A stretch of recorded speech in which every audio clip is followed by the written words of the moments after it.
Okay, hello and a warm welcome to everyone. I'm Felicity Douglas and I'm an Epione consultant.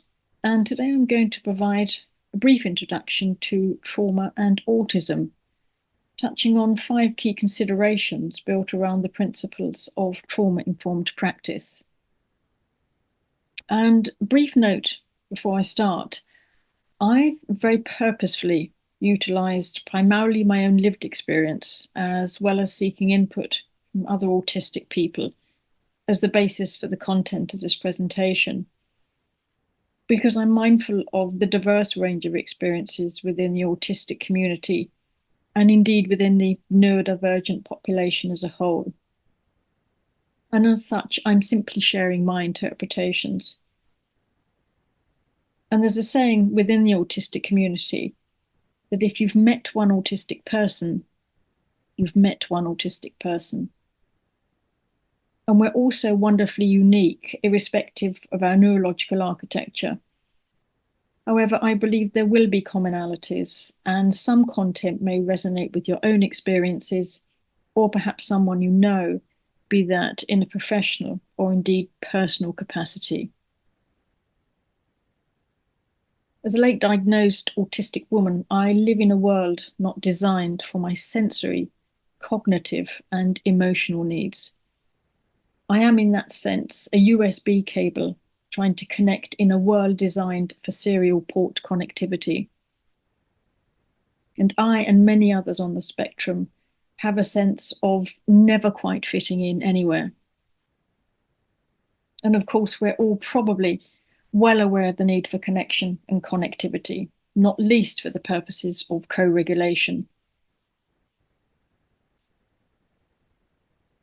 And before I start to introduce various considerations, I'm going to briefly touch on some key research output by way of contextualizing the material. And a study by Kearns et al. 2015 showed that autistic people have an increased risk for both encountering traumatic events and developing traumatic sequelae, potentially as a result of having few, if any, healthy relationships to help facilitate co-regulation, as well as talk through their processes and their experiences. Autistic people are more likely to experience trauma and more vulnerable to developing PTSD, but less likely to receive a diagnosis of PTSD compared to their non-autistic counterparts, as very often the PTSD-related symptoms, such as flat or blunted affect, may be conflated with autism traits. And there were several factors that set us up for traumatization and re-traumatization: being more socially isolated, less accepted by peers, more often excluded, ridiculed, and of course lacking the rich social support networks that have been shown to protect or buffer people from the effects of peer bullying. And to compound matters further, we may be prevented or even punished from engaging in our preferred self-soothing stimming behaviors, for example, rocking, spinning, which may be viewed by others as restrictive or repetitive, yet which bring us comfort, and in the case of our special interests, allow us to experience autistic joy.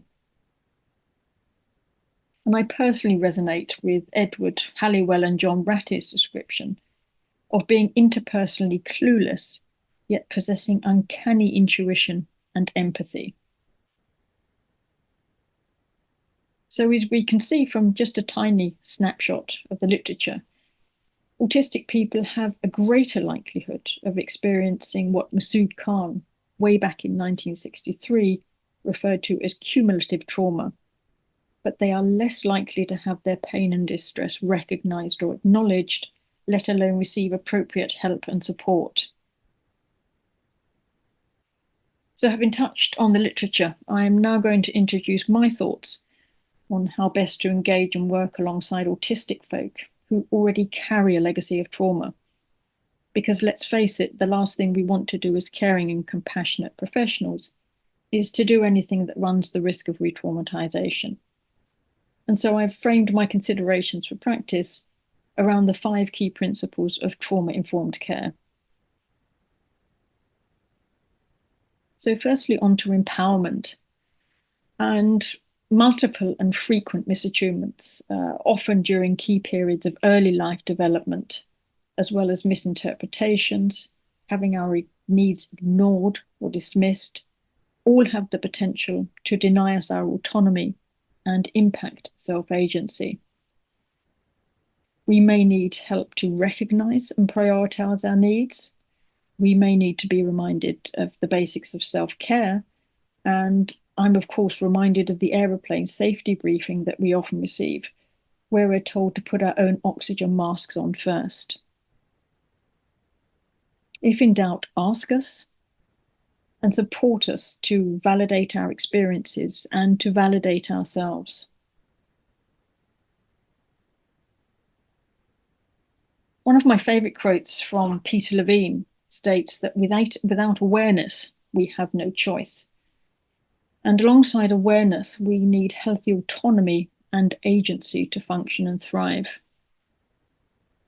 Many autistic folk will have developed survival-based adaptations during childhood and adolescence, and we may still exist in a state of perpetual hypervigilance.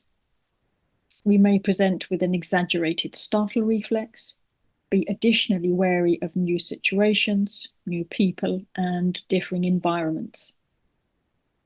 We may need extra time to manage transitions between tasks, because once we're absorbed in a project, we can become hyper-focused to the extent that we may even miss body-based cues, such as hunger or thirst, or indeed needing the toilet. And we may also become dysregulated when asked to switch tasks when we're not given adequate warning. Our core sense of self may be poorly defined and or fragile, as we may have grown up being told either explicitly or implicitly absorbing the message that it's not okay to be who we are. Moreover, we may have had multiple conditions of worth layered upon our development, so patience and attunement can be particularly crucial here. You can help us by being mindful of our sensory profiles. For example, we may have exceptionally acute hearing, and we can become distracted by the electrical buzz of cables. Certain patterns on carpeting and soft furnishing can be overstimulating and painful for us to look at. Likewise, strong smells can provoke sensory overwhelm, leading to anxiety or panic.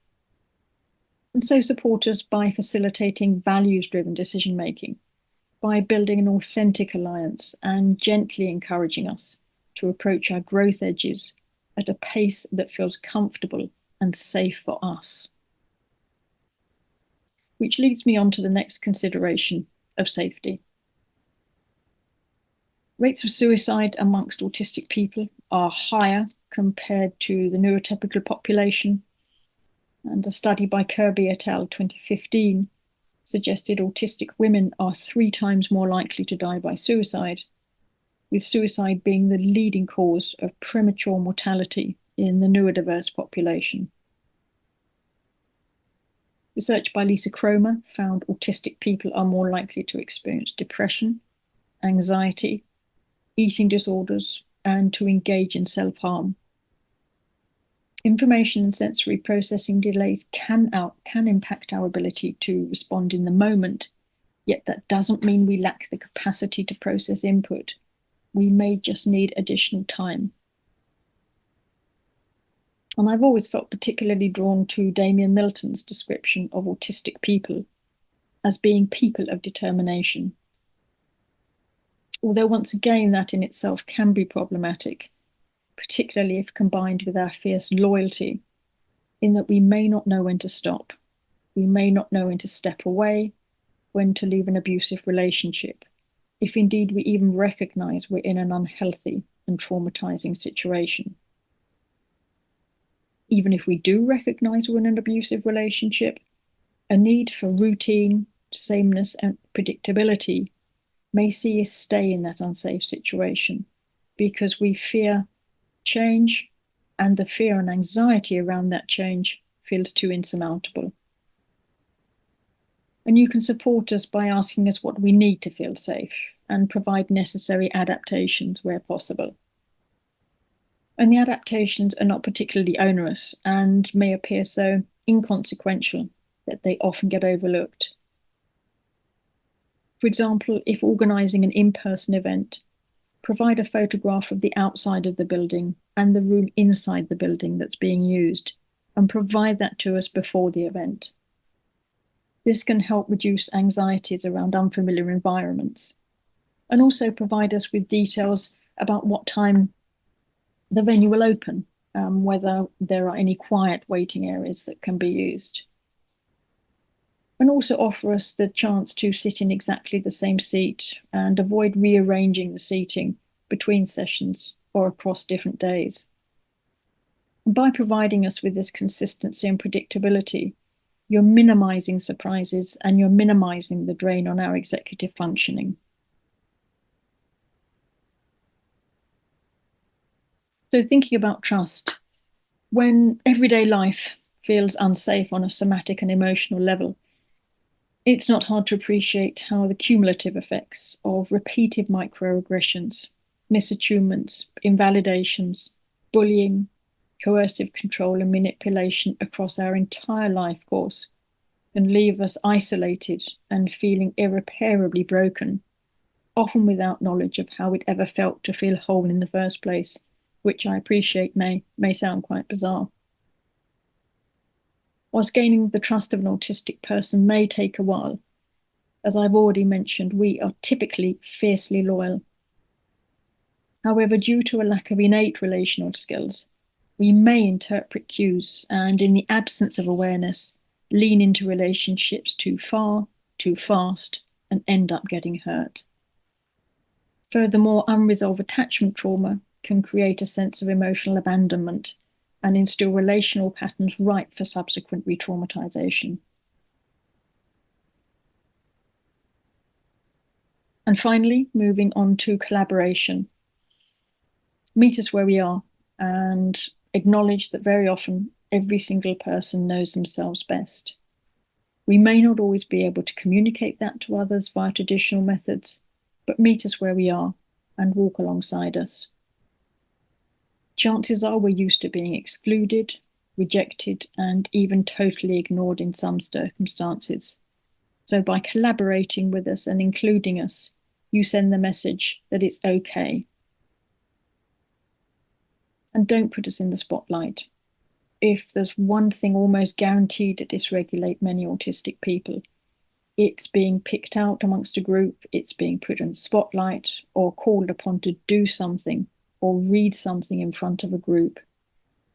Not only can it reignite trauma wounds from childhood, it can result in deep feelings of shame and humiliation, which can themselves be traumatizing. Sometimes our actions may appear overly controlling or pedantic.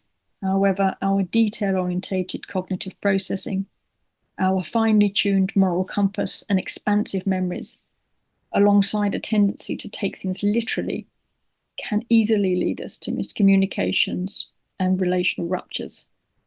Invariably, though, we're just trying to keep ourselves regulated and keep ourselves safe.